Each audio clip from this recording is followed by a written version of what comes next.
Primeiro, obrigado a Deus pela minha vida, pela missão de presidir o Brasil e pela oportunidade de restabelecer a verdade, o que é bom para todos nós. Senhor Presidente da Assembleia Geral, Tirani Mohamed Bandi, Senhor Secretário-Geral da ONU, Antônio Guterres, chefes de Estado, de governo e de delegação, senhoras e senhores, apresento aos senhores um novo Brasil que ressurge depois de estar à beira do socialismo. Um Brasil que está sendo reconstruído a partir dos anseios e dos ideais de seu povo.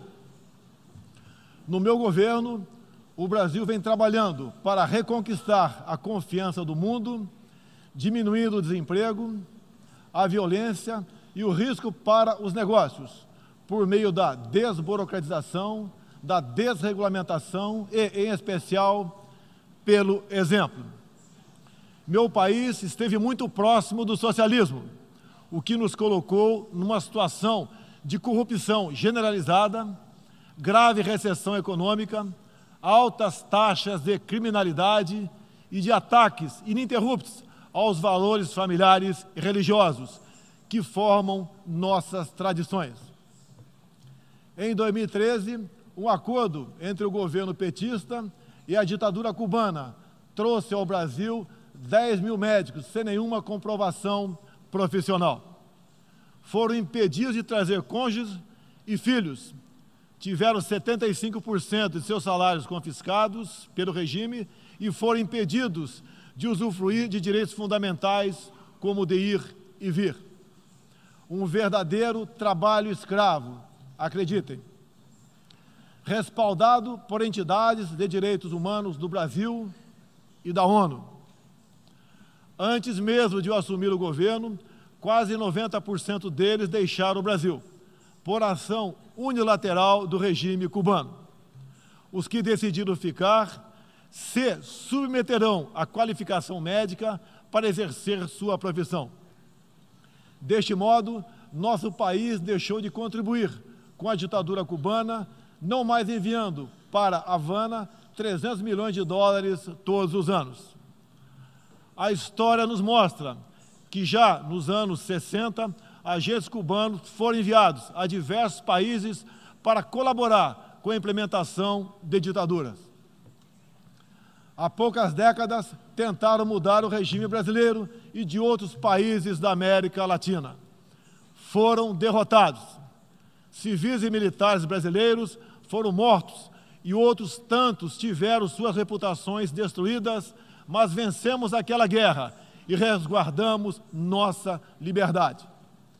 Na Venezuela, esses agentes do regime cubano, levados por Hugo Chávez, também chegaram e hoje são aproximadamente 60 mil que controlam e interferem em todas as áreas da sociedade local, principalmente na inteligência e na defesa.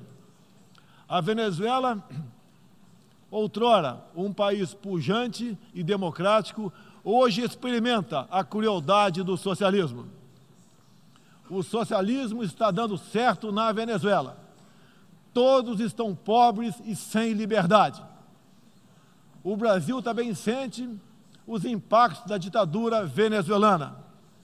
Dos mais de 4 milhões que fugiram do país, uma parte migrou para o Brasil, fugindo da fome e da violência.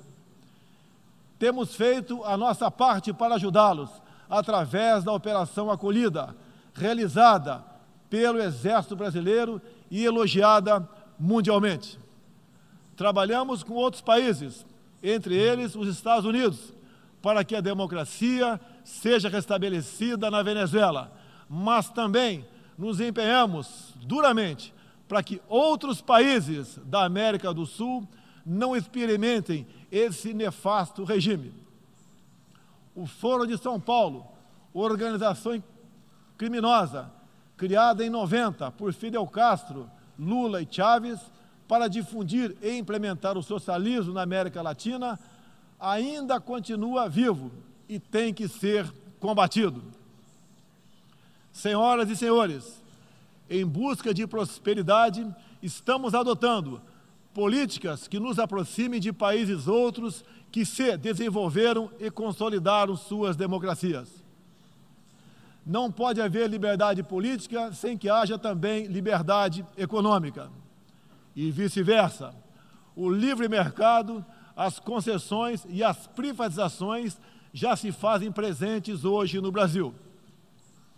A economia está reagindo ao romper vícios e amarras de quase 2 décadas de irresponsabilidade fiscal, aparelhamento do Estado e corrupção generalizada. A abertura, a gestão competente e os ganhos de produtividade são objetivos imediatos do nosso governo. Estamos abrindo a economia e nos integrando às cadeias globais de valor. Em apenas 8 meses, concluímos os 2 maiores acordos comerciais da história do país, aqueles firmados entre o Mercosul e a União Europeia, e entre o Mercosul e a Área Europeia de Livre Comércio, o EFTA. Pretendemos seguir adiante com vários outros acordos nos próximos meses. Estamos prontos também para iniciar nosso processo de adesão à Organização para a Cooperação de Desenvolvimento Econômico, OCDE. Já estamos adiantados, adotando as práticas mundiais mais elevadas em todos os terrenos, desde a regulação financeira até a proteção ambiental. Senhorita Isani Calapalo, indígena aqui presente do Brasil, agora vamos falar de Amazônia. Em primeiro lugar, meu governo tem o compromisso solene com a preservação do meio ambiente e do desenvolvimento sustentável em benefício do Brasil e do mundo. O Brasil é um dos países mais ricos em biodiversidade e riquezas minerais. Nossa Amazônia é maior que toda a Europa Ocidental e permanece praticamente intocada. Prova de que somos um dos países que mais protege o meio ambiente. Nessa época do ano, o clima seco e os ventos favorecem queimadas espontâneas e também as criminosas. Vale ressaltar que existem queimadas praticadas por índios e populações locais, como parte de sua respectiva cultura e forma de sobrevivência. Problemas qualquer país os tem. Contudo, os ataques sensacionalistas que sofremos por grande parte da mídia internacional, devido aos focos de incêndio na Amazônia, despertaram nosso sentimento patriótico. É uma falácia dizer que a Amazônia é patrimônio da humanidade e um equívoco, como atestam os cientistas, afirmar que a Amazônia, a nossa floresta, é o pulmão do mundo. Valendo-se dessas falácias, um ou outro país, em vez de ajudar, embarcou nas mentiras da mídia e se portou de forma desrespeitosa com espírito colonialista. Questionaram aquilo que nos é mais sagrado, a nossa soberania. Um deles, por ocasião do encontro do G7, ousou sugerir aplicar sanções ao Brasil sem sequer nos ouvir. Agradeço àqueles que não aceitaram levar adiante essa absurda proposta. Em especial, o presidente Donald Trump, que bem sintetizou o espírito que deve reinar entre os países da ONU: respeito à liberdade e à soberania de cada um de nós. Hoje, 14% do território brasileiro está demarcado como terra indígena, mas é preciso entender que nossos nativos são seres humanos, exatamente como qualquer um de nós.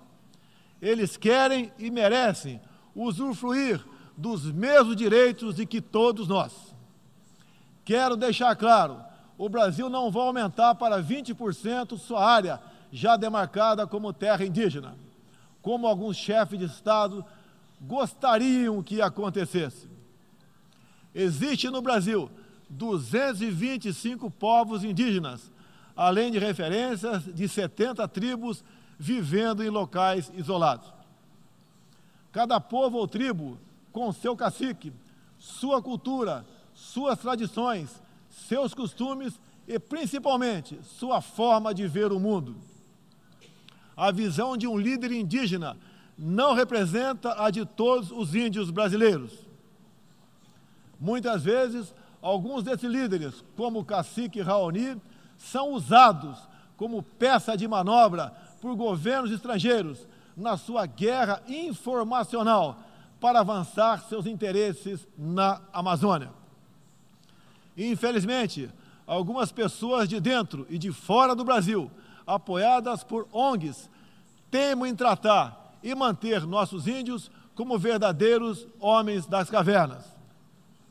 O Brasil agora tem um presidente que se preocupa com aqueles que lá estavam antes da chegada dos portugueses em 1500. O índio não quer ser latifundiário, pobre em cima de terra rica, especialmente das terras mais ricas do mundo.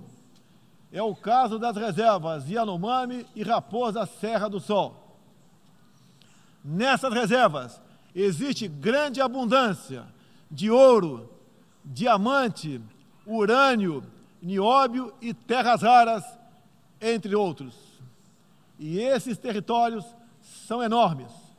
A reserva Yanomami, sozinha, conta com aproximadamente 95 mil quilômetros quadrados, o equivalente ao tamanho de Portugal ou da Hungria, embora apenas 15 mil índios vivam nessa área.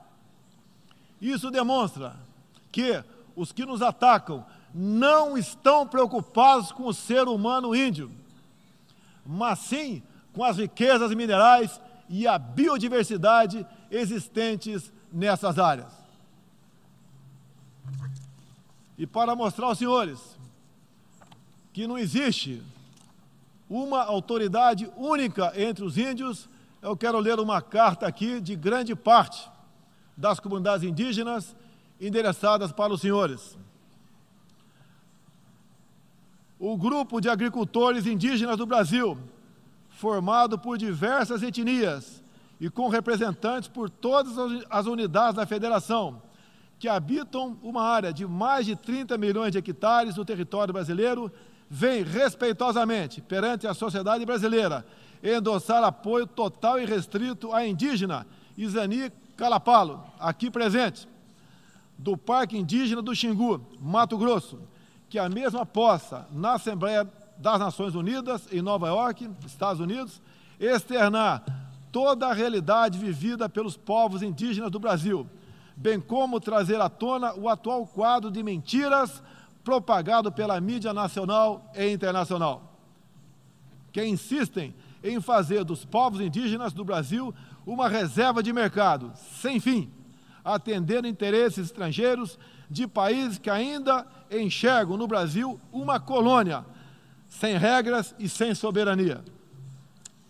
O Brasil possui 14% do seu território nacional regularizado como terras indígenas, e muitas comunidades estão sedentas para que o desenvolvimento dessa parte do Brasil finalmente ocorra sem amarras ideológicas ou burocráticas. Isso facilitará o alcance de uma maior qualidade de vida nas áreas do empreendedorismo, saúde e educação. Uma nova política indigenista no Brasil é necessária. O tempo urge. Medidas arrojadas podem e devem ser incentivadas na busca pela autonomia econômica dos indígenas. Certamente que, se um conjunto de decisões vier nesse sentido, poderemos vislumbrar um novo modelo para a questão indígena brasileira. Um novo tempo para as comunidades indígenas é fundamental. A situação de extrema pobreza em que se encontram, sobrevivendo tão somente do Bolsa Família e de cestas básicas, nunca representou dignidade e desenvolvimento. O ambientalismo radical e o indigenismo ultrapassado e fora de sintonia com o que querem os povos indígenas representam o atraso, a marginalização e a completa ausência de cidadania. A realidade ora posta impõe que o mundo, na arena da Assembleia das Nações Unidas, possa conhecer nossos desejos e aspirações na voz da indígena Izani Kalapalo, que transmitirá o real quadro do meio ambiente e das comunidades indígenas brasileiras. Portanto, Izani Kalapalo goza de confiança e do prestígio da liderança indígena interessada em desenvolvimento, empoderamento e protagonismo, estando apta para representar as etnias relacionadas anexas, que são 52. Acabou o monopólio do senhor Raoni. A Organização das Nações Unidas teve papel fundamental na superação do colonialismo e não pode aceitar que essa mentalidade regresse a estas salas e corredores sob qualquer pretexto. Não podemos esquecer que o mundo necessita ser alimentado. A França e a Alemanha, por exemplo, usam mais de 50% de seus territórios para a agricultura. Já o Brasil usa apenas 8% de terras para a produção de alimentos. 61% do nosso território é preservado. Nossa política é de tolerância zero para com a criminalidade, aí incluídos os crimes ambientais. Quero reafirmar minha posição de que qualquer iniciativa de ajuda ou apoio à preservação da floresta amazônica ou de outros biomas deve ser tratado em pleno respeito à soberania brasileira. Também rechaçamos as tentativas de instrumentalizar a questão ambiental ou a política indigenista em prol de interesses políticos e econômicos externos, em especial os disfarçados de boas intenções. Estamos prontos para, em parcerias e agregando valor, aproveitar de forma sustentável todo o nosso potencial. O Brasil reafirma seu compromisso intransigente com os mais altos padrões de direitos humanos, com a defesa da democracia e da liberdade de expressão religiosa e de imprensa. É um compromisso que caminha junto com o combate à corrupção e à criminalidade, demandas urgentes da sociedade brasileira. Seguiremos contribuindo, dentro e fora das Nações Unidas, para a construção de um mundo onde não haja impunidade, esconderijo ou abrigo para criminosos e corruptos. Em meu governo, o terrorista Cesare Battisti fugiu do Brasil, foi preso na Bolívia e extraditado para a Itália. Outros 3 terroristas paraguaios e um chileno que viviam no Brasil como refugiados políticos também foram devolvidos aos seus respectivos países. Terroristas, sob disfarce de perseguidos políticos, não mais encontrarão refúgio no Brasil. Há pouco, presidentes socialistas que me antecederam desviaram centenas de bilhões de dólares, comprando parte da mídia e parte do parlamento. Tudo por um projeto de poder absoluto. Foram julgados e punidos, graças ao patriotismo, perseverança e coragem de um juiz que é símbolo no meu país, o doutor Sérgio Moro, nosso atual ministro da Justiça e Segurança Pública. Esses presidentes também transferiram boa parte desses recursos para outros países, com a finalidade de promover e implementar projetos semelhantes em toda a região. Essa fonte de recursos secou. Esses mesmos governantes vinham aqui todos os anos e faziam descompromissados discursos com temas que nunca atenderam aos reais interesses do Brasil, nem contribuíram para a estabilidade mundial. Mesmo assim, eram aplaudidos. Em meu país, tínhamos que fazer algo a respeito dos quase 70 mil homicídios e dos incontáveis crimes violentos que anualmente massacravam a população brasileira. A vida é o mais básico dos direitos humanos. Nossos policiais militares eram o alvo preferencial do crime. Só em 2017, cerca de 400 policiais militares foram cruelmente assassinados. Isso está mudando. Medidas foram tomadas e conseguimos reduzir em mais de 20% o número de homicídios nos 6 primeiros meses do meu governo. As apreensões de cocaína e outras drogas atingiram níveis recorde. Hoje o Brasil está mais seguro e ainda mais hospitaleiro. Acabamos de estender a isenção de vistos para países como Estados Unidos, Japão, Austrália e Canadá. E estamos estudando adotar medidas similares para a China e Índia, entre outros.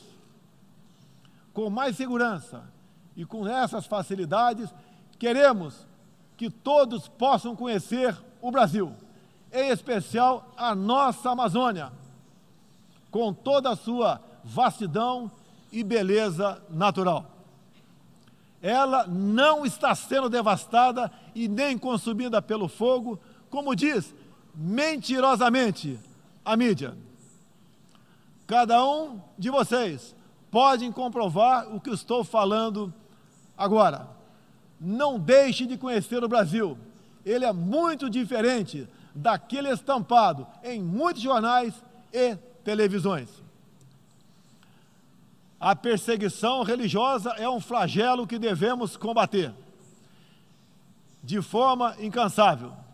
Nos últimos anos, testemunhamos em diferentes regiões ataques covardes que vitimaram fiéis congregados em igrejas, sinagogas e mesquitas. O Brasil condena energicamente todos esses atos e está pronto a colaborar com outros países para a proteção daqueles que se veem oprimidos por causa de sua fé.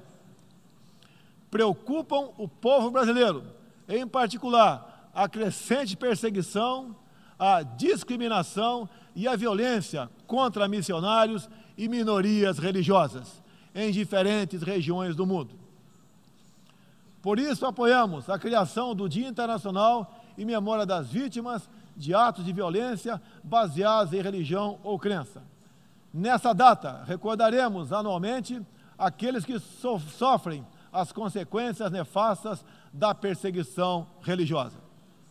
É inadmissível que, em pleno século XXI, com tantos instrumentos, tratados e organismos com a finalidade de resguardar direitos de todo tipo e de toda sorte, ainda haja milhões de cristãos e pessoas de outras religiões que perdem sua vida ou sua liberdade em razão de sua fé.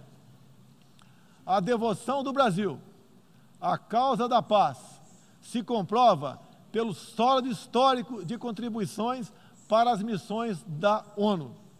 Há 70 anos, o Brasil tem dado contribuição efetiva para as operações de manutenção da paz das Nações Unidas. Apoiamos todos os esforços para que essas missões se tornem mais efetivas e tragam benefícios reais e concretos para os países que as recebem. Nas circunstâncias mais variadas, no Haiti, no Líbano, na República Democrática do Congo, os contingentes brasileiros são reconhecidos pela qualidade de seu trabalho e pelo respeito à população, aos direitos humanos e aos princípios que norteiam as operações de manutenção de paz. Reafirmo nossa disposição de manter contribuição concreta às missões da ONU, inclusive no que diz respeito ao treinamento e à capacitação de tropas, área em que temos reconhecida experiência.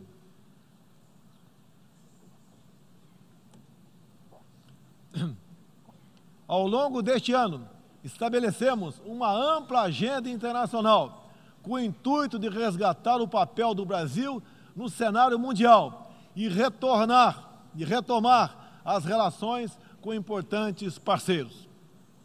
Em janeiro, estivemos em Davos, onde apresentamos nosso ambicioso programa de reformas para investidores de todo o mundo. Em março, visitamos Washington, onde lançamos uma parceria abrangente e ousada com o governo dos Estados Unidos em todas as áreas, com destaque para a coordenação política e para a cooperação econômica e militar. Ainda em março, estivemos no Chile, onde foi lançado o ProSul, importante iniciativa para garantir que a América do Sul se consolide como um espaço de democracia e de liberdade. Na sequência, visitamos Israel, onde identificamos inúmeras oportunidades de cooperação, em especial na área de tecnologia e segurança. Agradeço a Israel o apoio no combate aos recentes desastres ocorridos em meu país. Visitamos também um de nossos grandes parceiros no Cone Sul, a Argentina, com o presidente Maurício Macri e nossos sócios do Uruguai e do Paraguai, afastamos do Mercosul a ideologia e conquistamos importantes vitórias comerciais, ao concluir negociações que já se arrastavam por décadas. Ainda este ano, visitaremos importantes parceiros asiáticos, tanto no Extremo Oriente quanto no Oriente Médio. Essas visitas reforçarão a amizade e o aprofundamento das relações com Japão, China, Arábia Saudita, Emirados Árabes e Catar. Pretendemos seguir o mesmo caminho com todo o mundo árabe e a Ásia. Também estamos ansiosos para visitar nossos parceiros e amigos na África, na Oceania e na Europa. Como os senhores podem ver, o Brasil é um país aberto ao mundo em busca de parcerias com todos os que tenham interesse de trabalhar pela prosperidade, pela paz e pela liberdade.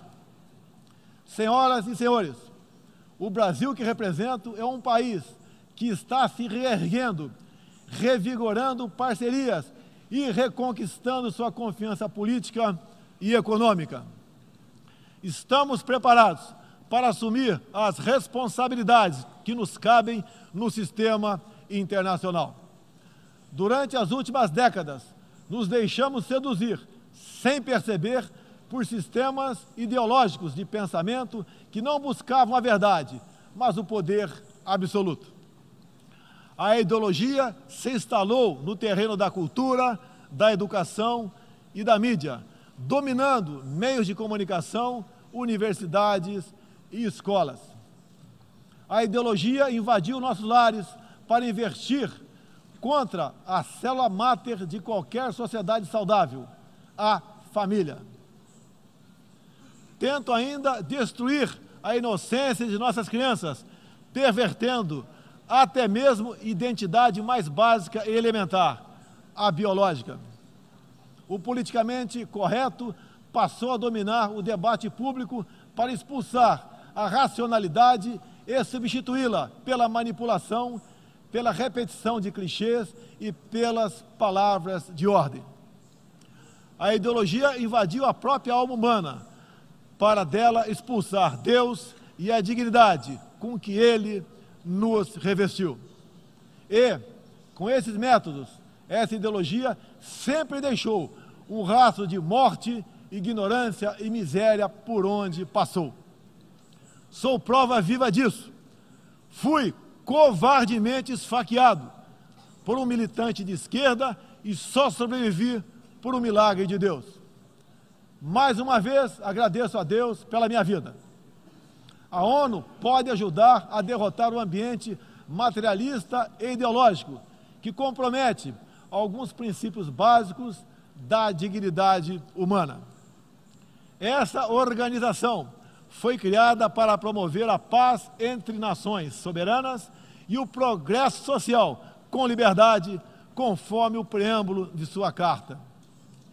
nas questões do clima, da democracia, dos direitos humanos, da igualdade de direitos e deveres entre homens e mulheres, e em tantas outras, tudo o que precisamos é isso: contemplar a verdade seguindo João 8,32. E conhecereis a verdade, e a verdade vos libertará. Todos os nossos instrumentos, nacionais e internacionais, devem estar direcionados, em última instância, para esse objetivo. Não estamos aqui para apagar nacionalidades e soberanias, em nome de um interesse global abstrato. Esta não é a organização do interesse global, é a Organização das Nações Unidas. Assim deve permanecer, com humildade e confiante no poder libertador da verdade. Estejam certos de que poderão contar com este novo Brasil, que aqui apresento aos senhores e senhoras. Agradeço a todos pela graça e pela glória de Deus. Meu muito obrigado.